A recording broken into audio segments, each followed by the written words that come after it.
정부가 관세 협상을 위해 전면전을 펼치고 있습니다만 이른바 진보 진영에서는 미국을 원색적으로 비난하고 있습니다. 여당 의원들 입에서도 미국을 깡패라고 부르고 있는데요. 민감한 시점에 이런 발언들이 도움이 될까 싶습니다. 전정원 기자입니다.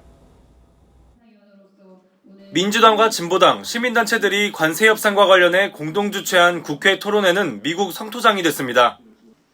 참석자들은 트럼프 일당이 관세 폭탄을 터뜨리며 망나니 칼춤을 추고 있다거나 동맹을 협박하며 막대한 돈을 뜯어내고 있다는 등 미국을 향한 원색적 비난을 쏟아냈습니다.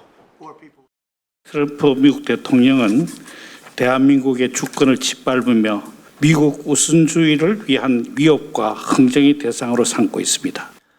여당 의원들 입에서도 거친 비판이 나왔습니다. 한 민주당 의원은 미국이 기본적 예의도 내다버리고 대놓고 깡패짓을 하겠다고 선언하고 있다고 직설적으로 비판했고, 한미의원연맹 소속으로 미국에 다녀온 김영배 의원 역시 깡패란 표현을 썼습니다. 옛날 말로 하면은 거의 사실은 깡패다 이렇게 얘기할 수 있을 정도로 자국 중심의 이 마가의 본능을 그대로 드러내고 있는 거여서요.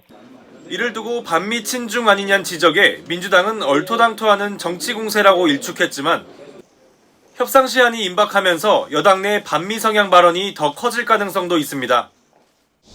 민주당은 입법부와 정부가 다른 목소리를 내는 게 협상의 지렛대가 될 수 있다고 했지만 만족할 만한 협상 결과가 나오지 않을 경우까지 염두에 둔 것 아니냐는 분석도 나옵니다. TV조선 전정원입니다. 이런 가운데 협상 테이블에 오른 농축산물 수입 확대 카드를 놓고는 여당에서도 반대 목소리가 만만치 않습니다. 민주당 농해수위 의원들은 사흘 전 농축산물 수입 반대 입장을 밝힌 데 이어 오늘은 상임위 차원에서 결의안까지 채택했습니다. 특히 정부가 30개월령 이상 소고기 수입을 개방하더라도 실제 국내에 들어오기까지는 국회의 문턱을 넘어야 한다는데 이건 무슨 얘기인지 고이동 기자가 취재했습니다.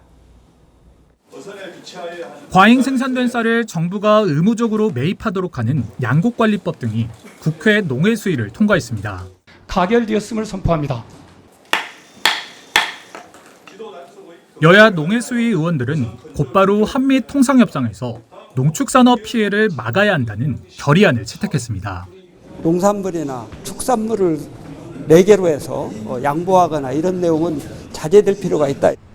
지난 25일 대통령실이 농축산물도 협상 테이블에 올라있다는 사실을 공개하자 다음날 민주당 농해수위 의원들은 성명을 내고 농업을 협상의 제물로 삼아선 안 된다며 쌀과 소고기 수입 반대 입장을 분명히 했습니다.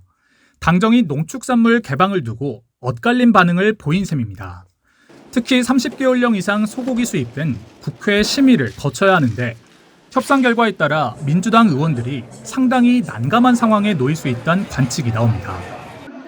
해당 규정은 지난 2008년 광우병 파동 이후 생겼습니다.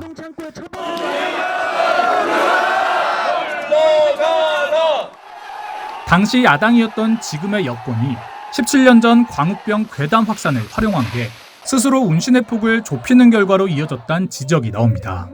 이런 가운데 진보당은 국회에서 농민단체와 함께 농축산물 개방에 반대하는 천막농성에 돌입했습니다. TV조선 고이동입니다.